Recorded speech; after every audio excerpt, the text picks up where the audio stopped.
très urgent, encore une fois de plus du côté du Sénégal. La situation ne cesse d'aller de mal en pire entre le président de la République du Sénégal, Bassirou Diomaye Faye, et son premier ministre Ousmane Sonko. La scène internationale ne cesse d'être captivée par ces deux idées qui ne cessent de s'opposer à la tête de l'État du Sénégal. Un dicton africain dit ceci: lorsque vous êtes ici, tout au haut d'un arbre, n'oubliez surtout pas celui qui vous a propulsé jusqu'à ce niveau. Le président de la République, Bassirou Diomaye Faye, avait donc raison de nommer le premier ministre Ousmane Sonko à la tête de la primature. Aujourd'hui, une fois arrivé, deux idées s'opposent à la tête de l'État du Sénégal. Nous savons bel et bien pourquoi ces deux ont été élus du côté du Sénégal, justement à cause de leur radicalisation avec l'ancien système.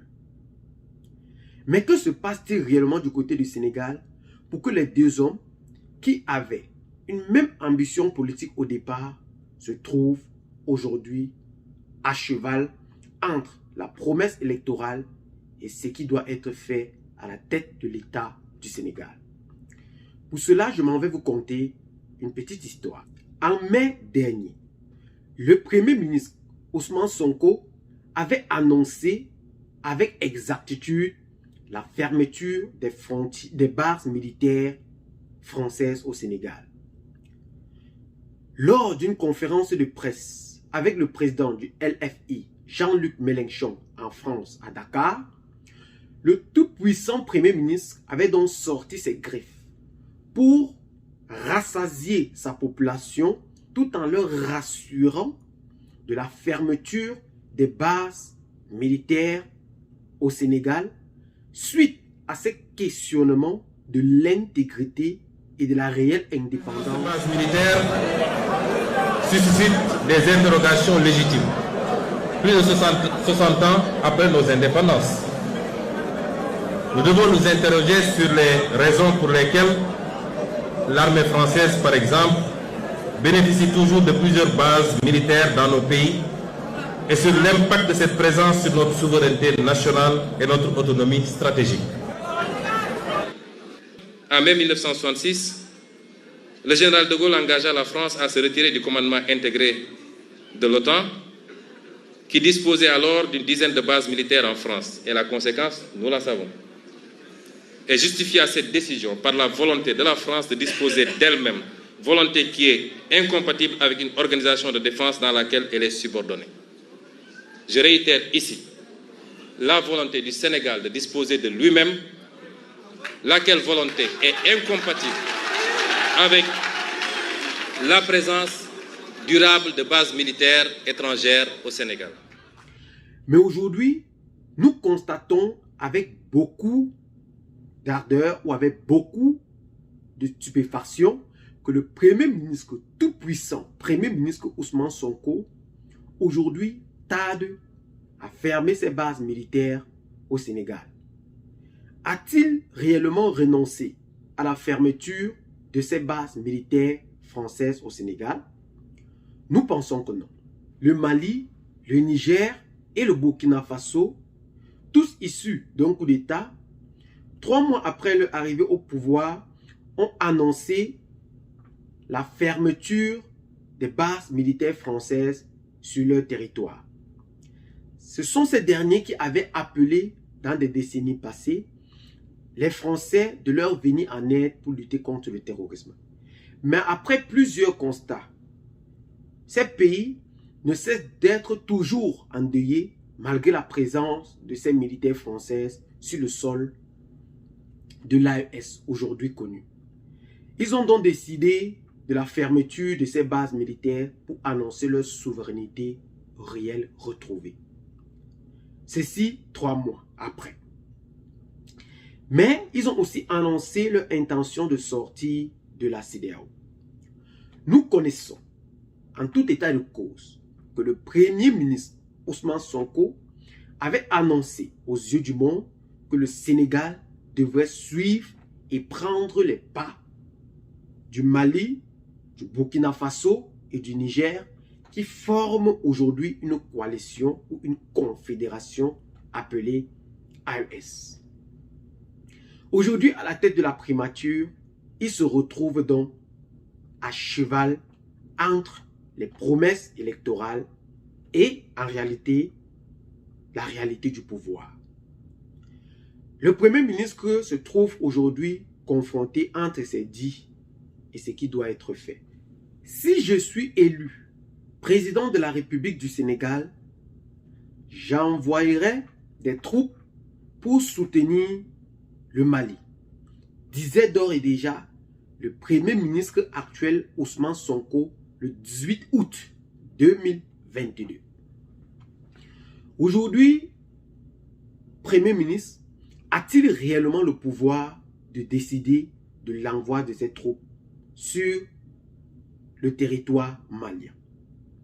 Nous pensons... Est-ce que cela veut dire que vous allez ordonner le retrait des troupes françaises du Sénégal? Si oui, quand est-ce que cela va se faire? Sinon, quelle forme de collaboration va-t-on avoir avec les militaires français?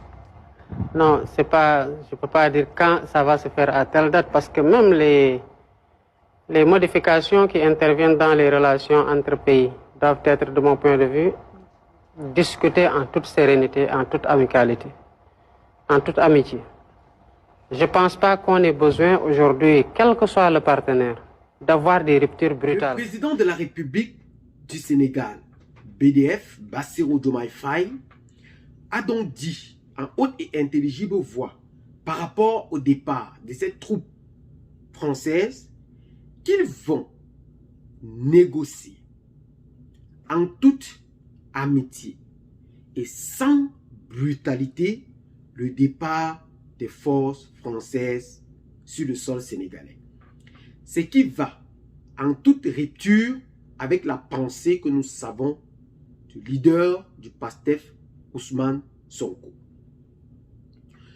Le président de la République, autant pour nous, a donc dit dans ce même discours qu'il fera tout, qu'il a lutté, ça fait aujourd'hui 10 ans, pour mettre Ousmane Sonko à la tête de l'État du Sénégal comme président de la République.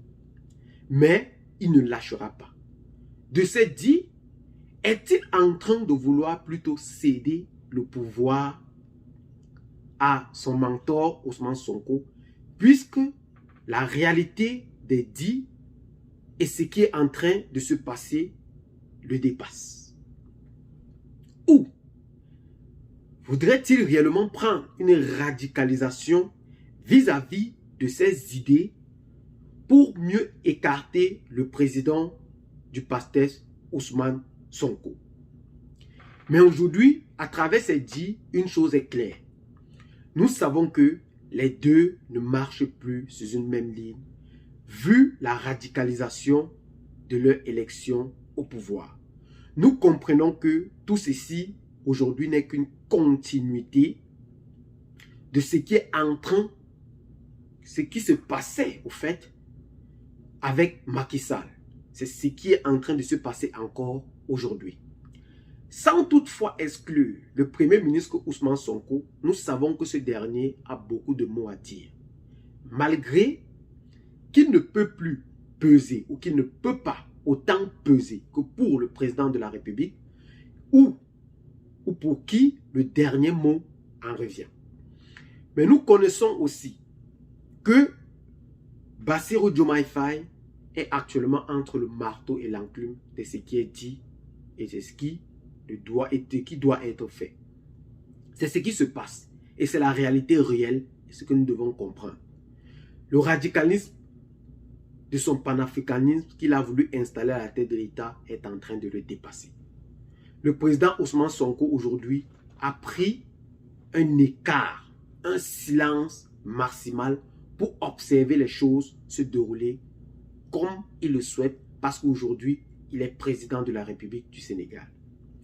Nous profitons donc de tout ceci pour inviter le peuple sénégalais à être plus uni que jamais pour lutter en force contre tout oppresseur, contre toute force du mal, afin de bâtir une république prospère, afin de bâtir un avenir somptueux pour nos générations à venir. Malgré tout ceci, nous connaissons que le président Bassirou Diomaye Faye fera tout son possible pour hisser le Sénégal dans une ligne plus droite et plus panafricaniste qu'on l'attendait au départ. Et ici, nous encourageons encore la population de leur bravoure et de leur patience pour en savoir plus dans les semaines, les mois et les années à venir par rapport à la décision que prendra le nouveau président de la République du Sénégal, Bassirou Diomaye Faye. Pour cela, si vous êtes nouveau à la chaîne, n'hésitez surtout pas de vous abonner. Partagez la vidéo avec les amis si vous l'avez trouvée intéressante. Abonnez-vous à la chaîne si ce n'est pas encore fait. Et à très bientôt pour de nouvelles vidéos. N'oubliez surtout pas de laisser massivement vos commentaires pour nous aider encore à nous propulser au plus haut niveau que possible. À très bientôt. Ciao. Bye bye.